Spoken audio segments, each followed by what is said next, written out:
What if I told you that the difference between confidently climbing stairs at 70 and gripping the handrail for dear life isn't about age? It's about three specific muscles that most people never think to strengthen. Here's something that might shock you.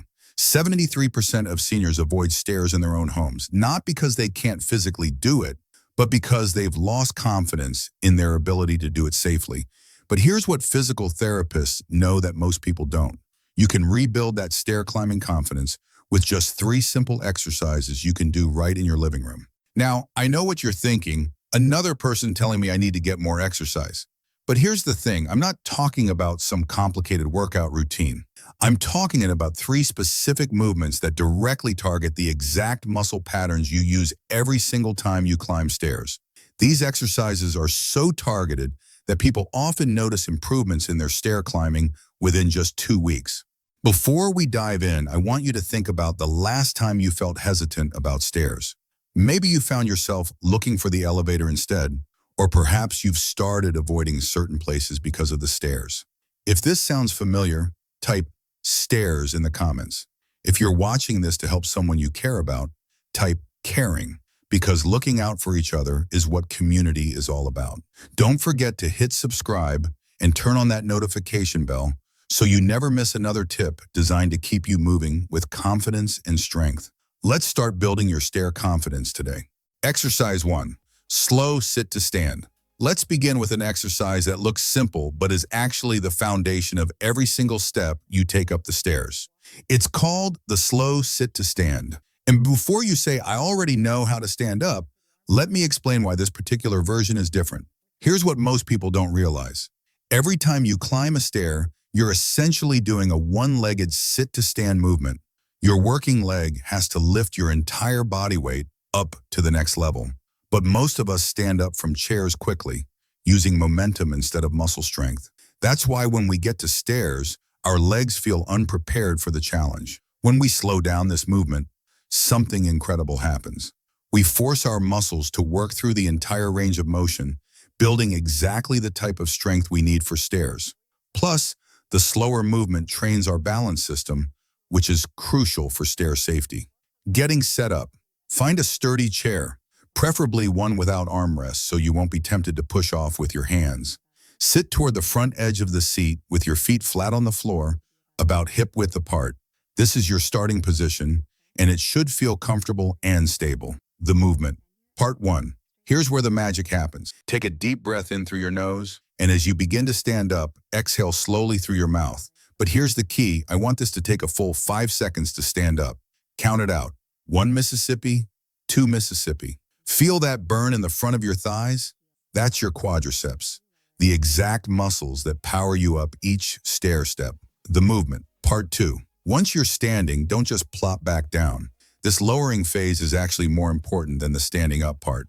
Take another 5 seconds to lower yourself back down, controlling the movement all the way.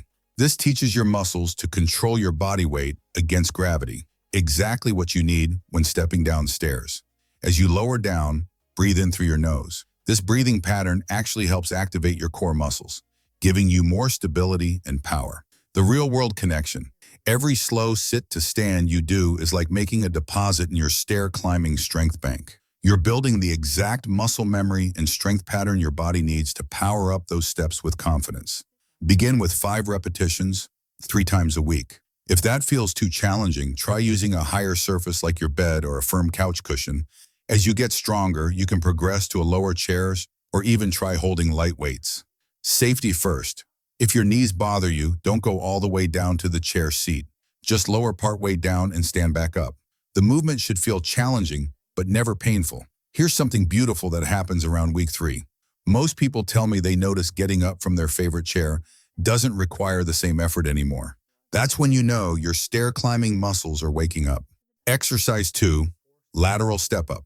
Now let's talk about something most stair climbing programs completely ignore, your side stability muscles. This exercise is called the lateral step up, and it's going to solve one of the biggest fears people have about stairs, that feeling of wobbling or losing your balance.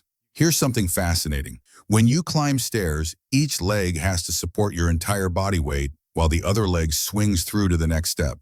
During that moment, you're essentially balancing on one leg while moving.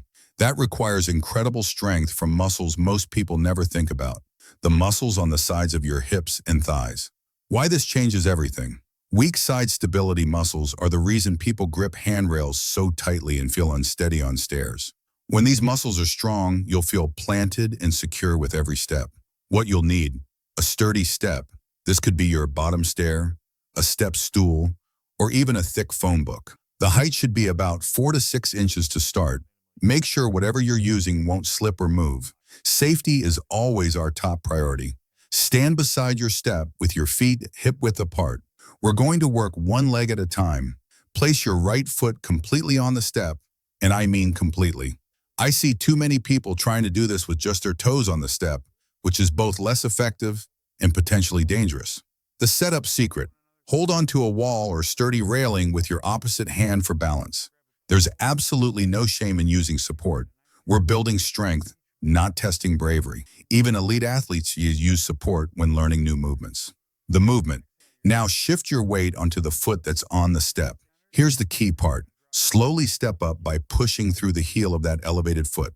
I want this to take 3 full seconds to rise up. Your working legs should be doing all the work. As you rise, focus on lifting your body straight up, not tilting or leaning toward the step. Imagine you're carrying a glass of water on your head. Your hips should stay level throughout the movement. Coming back down. Step back down with the same control, taking another 3 seconds.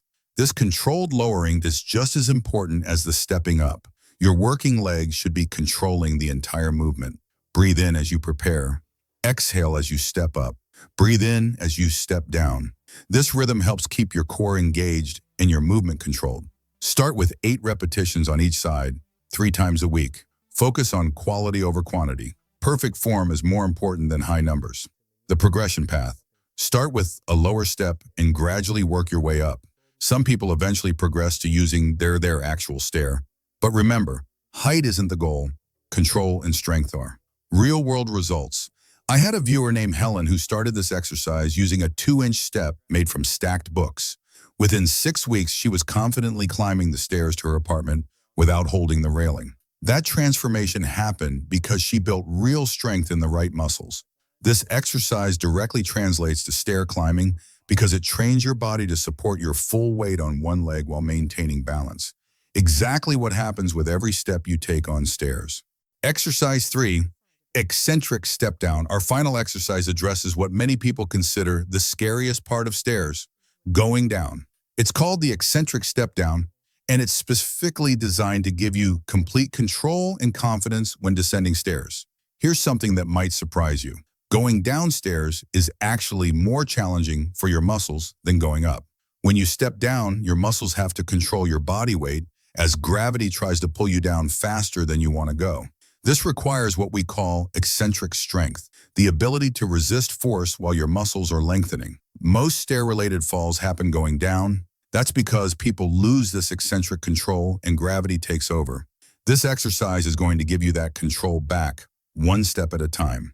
When you step down normally, gravity does most of the work. But when you step down with control, your muscles have to work overtime to manage that descent. This builds incredible strength and, more importantly, confidence in your ability to control your movement. What you'll need: the same step from the previous exercise, plus something sturdy nearby to hold on to for balance. Remember, using support isn't cheating, it's smart training. The setup: start by standing on your step with both feet. Hold on to your support with one hand. This is non-negotiable. We're building strength safely, not proving anything to anyone. The movement: step off the platform with your right foot, but here's where it gets interesting. Instead of just stepping down normally, you're going to lower yourself slowly and under complete control. Your left foot stays on the step and does all the work. Think of your left leg like a crane lowering precious cargo. Your working leg controls the speed as your right foot touches the ground. This should take 4 to 5 seconds. Yes, that's slow. What you should feel: a good controlled burn in the muscles of your working leg, especially in the front of your thigh. If you feel strain in your knees, you're either going too fast or the step is too high. Slow down or use a lower step. Once your stepping foot touches the ground, step back up with control and repeat. The stepping back up is important too. It completes the movement pattern and builds additional strength. Breathe in at the exhale slowly as you lower down. Breathe in as you step back up. This controlled breathing actually helps stabilize your core and gives you more control over the movement. Starting recommendations. Begin with 6 to 8 controlled step downs on each leg 3 times a week. Quality is everything here. One perfect, controlled step down is worth more than 5 sloppy ones. Here's something beautiful that happens after 4 to 6 weeks of practicing this movement. Your brain learns to trust your legs again more to stairs. That hesitation, that moment of fear before taking the first step down, it starts to fade because your body knows it has the strength and control to manage the movement safely. Progression notes. As you get stronger, you can increase the height of your step or add more repetitions. Some people eventually progress to doing this exercise without holding on to support, but that's not necessary. The strength benefits are the same either way. Every controlled step down you practice translates directly to more confident stair descending. You're literally training the exact movement pattern you use on stairs, but in a controlled, safe environment. Now you have the 3 exercises that will transform your relationship with stairs. Slow sit to stand for raw power, lateral step up for stability and balance, and eccentric step down for control and confidence. Practice all 3 exercises 3 times per week with at least 1 day of rest between sessions. Your muscles need that recovery time to get stronger. Rest days are when the magic actually happens. The overall routine: slow sit to stand, 5 repetitions. Lateral step up, 8 repetitions each side eccentric. Step down, 6 repetitions each side. Most people start noticing improvements in their daily stair climbing within 2 to 3 weeks. By week 6, many of my viewers report climbing stairs without thinking about it, the way it should be. Consistency beats intensity every single time. It's better to do these exercises regularly with perfect form than to push too hard and risk injury or burnout. You'll know these exercises are working when you approach a set of stairs and your first thought isn't, "Can I do this?" but rather, "Here we go." That shift from fear to confidence is what true strength feels like. Your independence is worth 15 minutes, 3 times a week. Those stairs that seem intimidating right now, they're about to become just another part of your day, not an obstacle to navigate around. Remember, we're not trying to turn back time. We're investing in our future selves. Every single repetition is a gift to the person you'll be next month, next year, and beyond.